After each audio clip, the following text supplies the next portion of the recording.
യുണൈറ്റഡിന്റെ പ്രശ്നങ്ങൾ യഥാർത്ഥത്തിൽ ആരംഭിക്കുന്നതേ ഉണ്ടായിരുന്നുള്ളൂ. സ്പോർട്ടിങ്ങിന്റെ 28-ാം നമ്പർ ജേഴ്സി അണിഞ്ഞ റൊണാൾഡോ വിങ്ങുകൾ അതിവേഗം കവർ ചെയ്യാൻ തുടങ്ങി.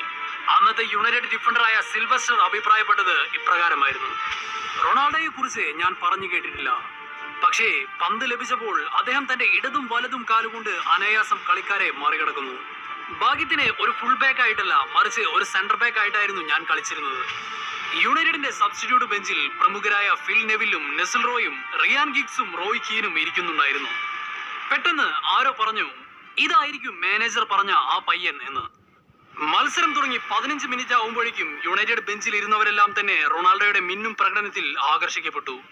പക്ഷേ യുണൈറ്റഡിന്റെ റൈറ്റ് ബാക്ക് കളിച്ചിരുന്ന ജോൺ ഒഷേയ്ക്ക് അതൊരു നല്ല അനുഭവമായിരുന്നില്ല. റൊണാൾഡോയുടെ ഓരോ ചടുലമായ നീക്കങ്ങളും അയാളെ തളർത്തി. യുണൈറ്റഡ് ഡിഫൻസ് റൊണാൾഡോ അനായാസം മറികടക്കാൻ തുടങ്ങി. ഫെർഗ്യൂസൺ തന്റെ പുസ്തകത്തിൽ എഴുതി, ആദ്യ പകുതിയിൽ ഒരു വലിയ തരത്തിലുള്ള വേദനയുടെ അംശം ഒഷയുടെ മുഖത്ത് എനിക്ക് കാണാമായിരുന്നു. രണ്ടാം പകുതി ആരംഭിക്കുന്നതിന് മുൻപ് തന്നെ റൊണാൾഡോയെ കുറിച്ചുള്ള ചർച്ചകൾ യുണൈറ്റഡ് ഡ്രസ്സിംഗ് റൂമിൽ പരന്നിരുന്നു.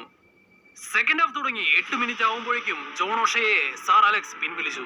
പകരം ലിഞ്ചിനെ ഇറക്കി. പക്ഷേ റൊണാൾഡോയുമായി 1-on-1 സിറ്റുവേഷൻ വന്നപ്പോൾ ഒഷയുടെ അതേ അനുഭവം തന്നെയായിരുന്നു ലിഞ്ചിനും ഉണ്ടായിരുന്നത്. ആ രാത്രി റൊണാൾഡോ തീർത്തും അൺബീറ്റബിൾ ആയിരുന്നു. ഓഫ് കോഴ്സ് മത്സരം സ്പോർട്ടിംഗ് വിജയിച്ചു 3-1 എന്ന മാർജിനിൽ.